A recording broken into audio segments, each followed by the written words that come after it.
네, 시황에서도 전해드렸는데 자동차 부품주들의 기세가 아주 좋습니다. 양태원 대표님, 네. 눌려있던 자동차가 올라온다. 역시 무거운 완성차 업체보다는 부품주라든지 타이어 업체라든지 이런 쪽으로 올라오는데요. 예, 시각 좋게 가지고 계세요? 이유가 있습니다. 분명히 좋습니다. 굉장히 재밌는 일이 하나 있는데요.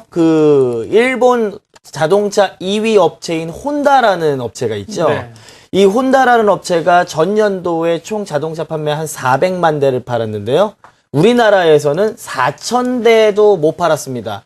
그러니까 매출의 1%도 안 되는데 이 혼다가 이번 달 초에 우리나라에 전담 사무소를 설치를 했습니다. 매출의 1%도 안 되는 우리나라 시장에 전담 사무소를 설치했다. 어떤 사무소였냐면요. 한국산 자동차 부품을 전담하는 사무소를 설치를 했습니다. 네. 이게 무슨 얘기냐면 우리나라의 자동차 부품에 대한 기술력이 뛰어나기 때문에 그 부분을 갖기 위해서 어느 정도 확보하기 위해서 우리나라로 전담 사무소를 설치했다. 이 근거를 요거 하나만 보더라도 굉장히 메리트가 있다고 볼 수가 있겠는데요. 어느 정도 가성비가 좋은지 제가 준비한 표를 보면서 간단하게 설명드리도록 하겠습니다. 가성비, 가격 대비 성능비를 얘기를 하죠. 예. 이 인풋 대비 아웃풋을 얘기를 하는데요. 요 표를 보시게 되면 연평균 자동차 부품 수출 증가분을 얘기를 합니다.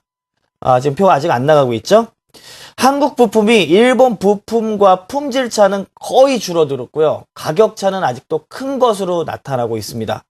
일본 품질을 100으로 놨을 때 우리 부품은 일본의 93.5 정도, 거의 93.5%까지 진입을 했다라는 건 거의 격차가 없다는 얘기죠.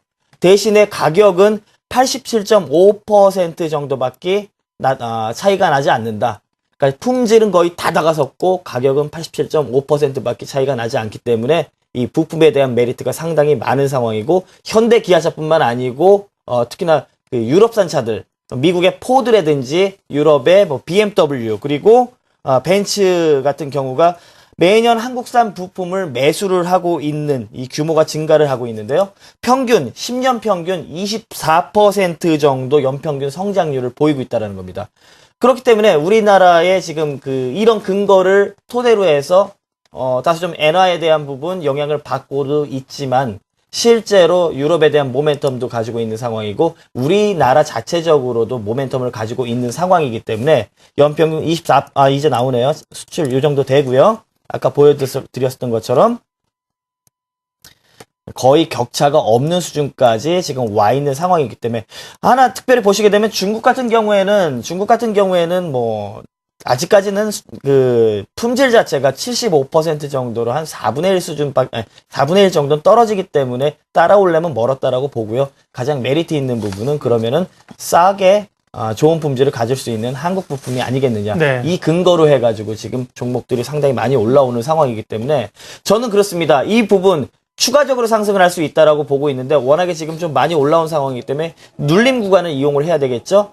엔화 지금 약세에 대한 기조 흔들리고는 있지만 끝났다라고 보지 않습니다. 그렇게 되면 다시 한번 엔화에 대한 꿈틀거림이 나타나게 되면은 이 자동차 업종들 주춤할 수 있죠. 그 부분 기회로 삼아야 된다 예. 말씀드리도록 하겠습니다.